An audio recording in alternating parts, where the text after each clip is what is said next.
అధికారంలోకి రావడానికి ప్రభుత్వాలు ఏ హామీలనైనా ఇస్తున్నాయి, కానీ ఉద్యోగస్తులకు అధికారంలోకి వచ్చిన తర్వాత సమస్యలను పరిష్కరించడం లేదు.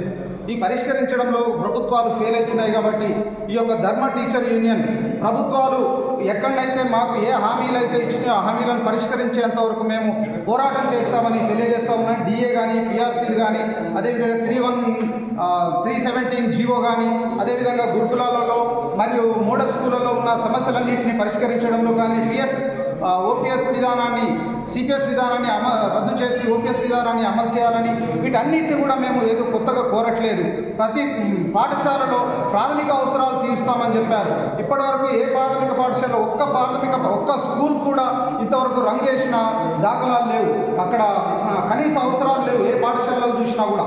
సో ఏ పేద పిల్లలు అయితే చదువుకుంటున్నారో ఆ పేద పిల్లలు చదువుకునే స్కూళ్లకు ఎలాంటి సౌకర్యాలు లేకపోవడం వల్ల రోజు రోజుకు ఈ పాఠశాలల్లో స్ట్రెంత్ తగ్గిపోతూ ఉంటుంది. ప్రైవేట్ స్కూళ్ళను చూసినట్లయితే స్ట్రెంత్ పెరుగుతూ ఉంది, గవర్నమెంట్ స్కూళ్ళలో స్ట్రెంత్ తగ్గుతూ ఉంది. మరి దీనికి కారణం ఏంటంటే ప్రాథమికంగా స్కూళ్ళలో కనీస అవసరాలు లేకపోవడమే దీనికి కారణము.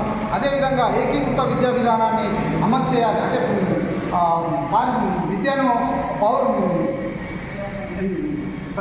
ప్రజాస్వామికం చేయాలని తెలియజేస్తూ ఉంటున్నాం. అంటే ప్రభుత్వ పాఠశాలల్లో ఎలాంటి విద్యా విధానం ఉందో ప్రైవేట్ స్కూళ్ళల్లో కూడా అదే విద్యా విధానాన్ని అమలు చేయాలి.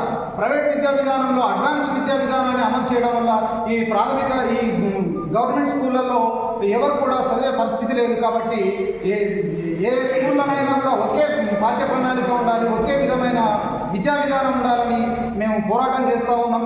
దీనికి మీడియా మిత్రులు మరి అందరూ వచ్చినందుకు వాళ్ళందరికీ కూడా ధన్యవాదాలు తెలియజేస్తూ ముగిస్తున్నాం.